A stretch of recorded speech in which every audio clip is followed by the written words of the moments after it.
ගීතාවලිය 72 සාලමෝන්ගේ ගීතයකි. දෙවියන් වහන්ස රජ්ජුරුවන්ට ඔබගේ විනිශ්‍යන්ද රාජපුත්‍රයාණන්ට ඔබගේ ධර්මිෂ්ඨකමද දුන මැනව.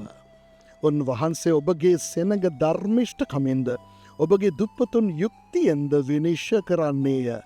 කළුද හෙල්ද ධර්මිෂ්ඨකමින් සෙනඟට සමාධානය හටගන්වන්නේය. උන්වහන්සේ සෙනඟ අතරෙහි වූ දුප්පතුන් විනිශ්්‍ය කරන්නේය.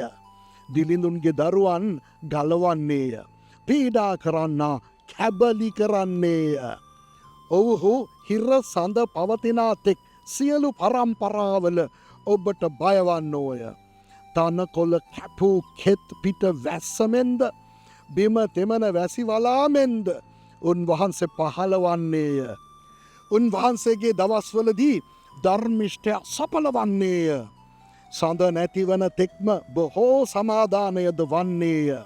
උන්වහන්සේ මුහුදෙන් මුහුදටත් ප්‍රාත් ගංගාව පටන් පොළොවෙ කෙළවර දක්වත් අධිපතිකම් කරන්නේය. වනයෙහි වසන්නෝ උන්වහන්සේ ඉදිරියෙහි වැඳ වැටෙන්නෝය. උන්වහන්සේගේ සතුරෝද දූලිල්ලව කන්නෝය. තර්ශීස් රටේද දවීපවලද රජවරු තෑගි ගෙනෙන්නෝය. ශේබායේද සෙබායේද රජවරු පඬුරු පුදන්නෝය. එසේය සියලු රජවරු උන්වහන්සේ ඉදිරියෙහි වැඳ වැටෙන්නෝය. සියලු ජාතීහු උන්වහන්සේට මෙහෙ කරන්නෝය.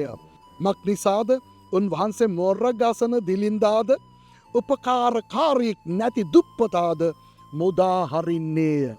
උන්වහන්සේ දුප්පතුන් සහ දිලිඳුන් කෙරෙහි අනුකම්පා කරන්නේය. දිලිඳුන්ගේ ප්‍රාණයන් ගලවන්නේය. උන්වහන්සේ ඔවුන්ගේ ප්‍රාණය පීඩාවෙන්ද බලාත්කාරයෙන්ද මුදන්නේය. ඔවුන්ගේ ලේ උන්වහන්සේගේ ඇස් හමුවෙහි අනර්ගවන්නේය. ඔවුහු ජීවත් වන්නෝය. ශෙබායේ රන් උන්වහන්සේට දෙනු ලබන්නේය. මනුෂ්‍යෝ නොකඩව උන්වහන්සේ උදෙසා යාච්ඥා කරන්නෝය. දවස මුළුල්ලේම උන්වහන්සේට ප්‍රශංසා කරන්නෝය. පොළොවෙ කඳු මුදුන්හි බොහෝ ශස්්‍ය වන්නෝය.